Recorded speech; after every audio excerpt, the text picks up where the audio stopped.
ng customer. Marami na oh. Tatagay, 110 sa'yo. Grabe, dito ang bunat. Ito daw. Ha? 32? Gulay. 32.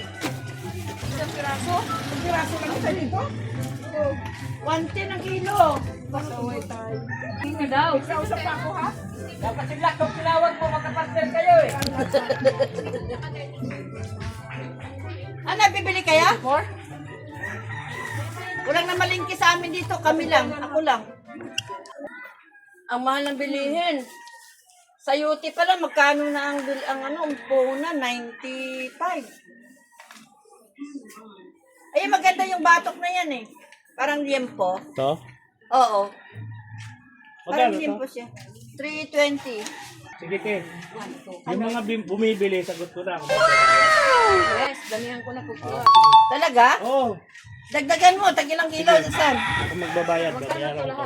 Ito. Ha?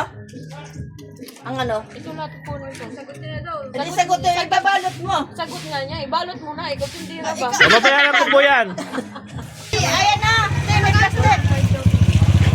A few moments later. Papakalbo, ano parang asawa mo? Bakit daw? 1,000 raw, pambanya raw sa utang yun. Sa Bombay. Ate kasi sinabi Balik mo nandun isa ko. na. Ano mo naman? O ito, 1,000 mo, ibayad mo sa utang mo. Ilista mo na lang sa kanila yung mga kinuha nila. Ayun, liyansan, o, inilista daw sa'yo. Papalo mo rin ako, idol. Papalo naman si Papa Kalbo. Bahala ka dyan. Paluin pa kita dyan eh.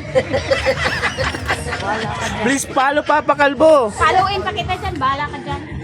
Follow and share. Papa Kalbo. Vlog.